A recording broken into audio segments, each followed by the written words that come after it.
Hi guys and welcome back to social life. So आज का ये वीडियो काफ़ी इंपॉर्टेंट है। अगर आप गलगोटियाज़ यूनिवर्सिटी में BJMC में एडमिशन लेना चाहते हो तो आप मेरे इस चैनल को सब्सक्राइब कर लो, because I am the student of Galgotias university and department of BJMC।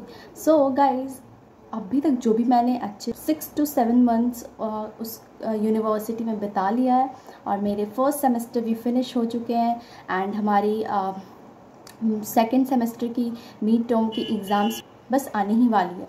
So guys, अगर आप लोग चाहते हो कि आपको पूरा अच्छे से गलगोटियाज़ यूनिवर्सिटी के बारे में पता रहे कि हाँ वो एक अच्छा यूनिवर्सिटी है या नहीं BJMC स्टूडेंट्स के लिए, so you have to subscribe my channel and मैं सारी इन्फॉर्मेशन दूंगी इन डिटेल, तो आपको पता चल जाएगा कि वो एक अच्छी यूनिवर्सिटी है या बुरी। तो पहले हम बात कर लेते हैं एडमिशन प्रोसेस के बारे में। अगर आपने अपनी माइंड बना ली हुई है कि हाँ मुझे गलगोटियाज़ यूनिवर्सिटी में ही एडमिशन लेनी है, तो हम एडमिशन प्रोसेस के बारे में बात कर लेते हैं। फर्स्ट ऑफ ऑल आपको विज़िट करना है गलगोटियाज़ यूनिवर्सिटी। अगर आप चाहते हो कि हाँ आप नहीं जानते यूनिवर्सिटी के बारे में, तो आपको यूनिवर्सिटी को विज़िट करनी चाहिए, वहाँ का एनवायरनमेंट देखना चाहिए कि आपके लिए वो अच्छी है या नहीं है। तब तो आप उस माहौल में उस एनवायरनमेंट में खुद को सेट कर पाओगे। सो फर्स्ट ऑफ ऑल आपको जाना होगा एडमिशन ऑफिस और वहाँ पे आपको बतानी है अपनी कोर्स। तो वो आप लोग को in detail fees structure, placement, highest placement and उसके बाद आपकी जो भी फ़ी है तो वो पर ईयर कितनी लगेगी, टोटल कितनी है, एंड जो भी आप उस कोर्स के बारे में, उस पर्टिकुलर कोर्स के बारे में पूछोगे, आपको सब कुछ डिटेल में वो लोग बता देंगे। And yes, after this all, अगर आपने अपनी मन बना लिया कि हाँ मुझे वहीं पे लेनी है admission, so you can first of all register yourself from Galgotias university site and उसके बाद वहाँ से रजिस्टर करने के बाद जो कि 1200 में पिछले साल थी, आई डोंट नो कि इस ईयर कितनी है, तो आप लोग पता कर लेना। एंड उसके बाद में आप उसको रजिस्टर करोगे, फिर आपको 10 to 15 डेज़ के अंदर ऑफ़र लेटर आ जाएगा। और जब ऑफ़र लेटर आएगा तो आपको ऑनलाइन भी आप पे कर सकते हो 25 के, जो कि सीट बुकिंग के लिए होती है, या फिर आप यूनिवर्सिटी जाके भी पे कर सकते हो। इसमें कोई प्रॉब्लम नहीं है, आप ऑफलाइन करो या ऑनलाइन करो।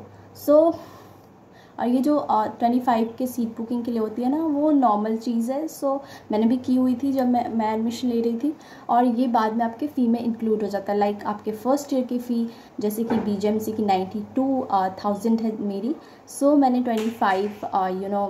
25 के सीट बुकिंग के लिए सो आपकी जो अमाउंट फर्स्ट ईयर में 92 नहीं बल्कि 95 लगती है, क्योंकि 1000 फॉर ID कार्ड और 2000 मुझे कुछ चीज़ की, पर्टिकुलर चीज़ की फ़ी लगती है फर्स्ट ईयर में ही, वो बस लगती है। बाकी सेकेंड ईयर से आपके 92 के ही रहेंगे। सो सीट बुकिंग कराओगे तो आपके 95 के रहेंगे, उसमें से 25 माइनस कर दोगे तो आपके जितने बचेंगे फ़ी, वो उतना ही आपको सेमेस्टर में फ़ी पे करना होगा। सो ये तो बात हो गई पूरी फ़ी के बारे में। सो क्लासेस आपकी होंगी स्टार्ट सितंबर तक, क्योंकि अभी एडमिशन करवाओगे, अभी एडमिशन ओपन है ऑलरेडी, सो आप करवा सकते हो एडमिशन, नो इशू, अभी भी करवा सकते हो, बाद में भी करवा सकते हो।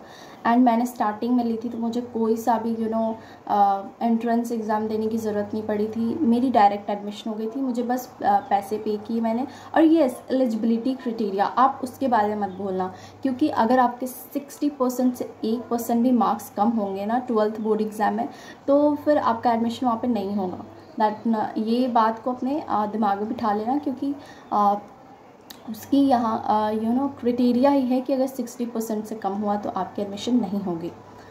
अगस्त टू सितंबर के बीच में आपकी रिपोर्टिंग हो जाएगी, एंड रिपोर्टिंग होगी उसकी जस्ट 2 या 3 दिन बाद आपकी क्लासेस स्टार्ट हो जाएगी, एंड वो रेगुलरली चलती रहेंगी।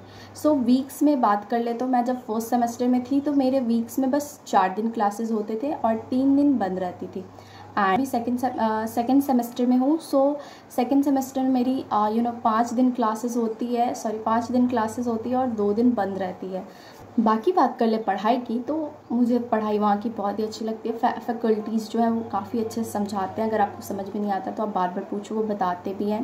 एंड यहाँ पे बाकी कॉलेजेस की तरह ज़्यादा असाइनमेंट्स नहीं दिए जाते हैं। लेकिन येस, आपको जब एग्ज़ाम आने 2 एग्ज़ाम्स होते हैं, mid term and and term, तो आपको जब मिड टर्म होगा तो उस टाइम असाइनमेंट्स आराम से दिए जाएंगे। पर जब एंड टर्म आता है ना, तो इतने सारे अमाउंट में असाइनमेंट्स आते हैं और आपका पूरा सर दर्द हो जाएगा कि आप कैसे सब कुछ कंप्लीट करो, ऐसा टाइप हो जाता है। सो आपको खुद से पहले से रूटीन बनाना होगा एंड मैनेज करके चलना होगा। मुझे तो इन सब चीज़ों के बारे में नहीं पता था और कोई बताने वाला भी नहीं था, तो मुझे खुद से सब कुछ मैनेज करना पड़ा था। और लेकिन कि मैं हूँ यहाँ पे, सो आप लोग को प्रॉब्लम नहीं होनी चाहिए, because I have question papers mid term के एंड एंड टर्म के। सो मैं वो सारे क्वेश्चन पेपर्स भी यहाँ पे आप लोग को शो करूँगी, क्योंकि जब मैं गई थी मिड टर्म में और मेरी एग्जाम्स आने वाली थी, मैंने अपने सारे सीनियर्स से जाके क्वेश्चन पेपर के बारे में पूछी थी। और दे आर भी लाइक कि हमने तो खाना हमने तो एग्ज़ाम देने के बाद उसमें भूजा बना के खा गए या फिर उसे ऐसे करके फेंक दिया। मैंने हैं what's that. Okay, so don't worry, I have everything and notes भी मैंने मिड टर्म में नोट्स नहीं बनाए थे, पर एंड टर्म के लिए बनाए हुए थे। So if you guys comment, so I will share with you all. So ये हो गए पूरे। अगर आप लोगों को कोई भी क्वेरी है तो आप पूछ सकते हो। So do subscribe my channel. Bye bye.